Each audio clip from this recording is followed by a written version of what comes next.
आदिवासी एक परिवार की जमीन थी जिसके अंदर एक आदिवासी मालक जगदीश वातास करके भी था। इन सबकी जमीन सरनाइक ने ली और उनको लालच दिखाई कि मैं तुमको पक्का घर बना के देता हूँ और कुछ पैसे देता हूँ।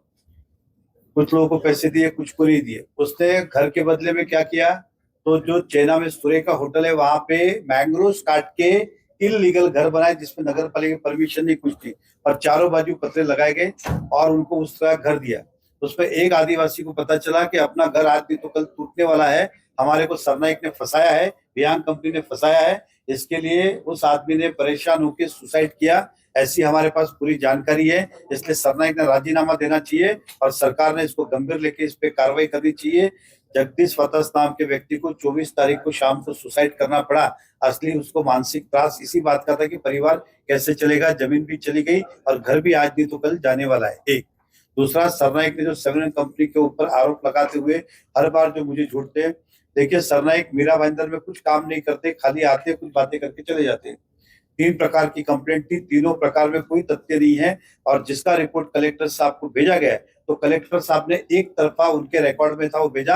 हमारे पास क्या डॉक्यूमेंट थी जानकारी कलेक्टर के पास थी नहीं, उन्होंने बताई भी नहीं। इसलिए हमने सब वो आदिवासी को कल बुलाया और सभी ने जाके तहसीलदार को और कलेक्टर को लेटर दिया कि जिन्होंने शिकायत की थी हमारा इन जमीन से कोई लेना देना नहीं, हमने गैर समझौते में कंप्लेंट दी थी, हम अपना कंप्लेंट विड्रॉ करते हैं। और बाकी 2 कंप्लेंट थी वो तो कलेक्टर ने भी चेक करके बताया कि इसमें कोई तथ्य नहीं है, आदिवासी झूठ बोल रहे हैं। धन्यवाद। नेताजी, आप पर भी गंभीर आरोप लगाए गए, आपने भी आदिवासी के लोगों के साथ में फ्रॉड किया, इस तरह का सरनाइक का। देखिए मैंने कहा सरनाइक जो है ना दूसरा को उसको कुछ काम आता ही नहीं है। कभी वो कहते 30% जमीन है, कहीं बोलते हैं फ्रॉड है।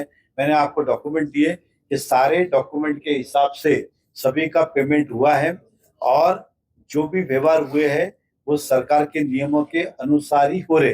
कलेक्टर ने फिर कहता हूँ जिस बात का उल्लेख किया है तो कलेक्टर के पास एक तरफा था, इसलिए उन्हीं आदिवासी जिन्होंने शिकायत की थी उन्होंने जाके कल अपनी शिकायत भी विड्रॉ की और कहा कि हमारा समाधान हो गया।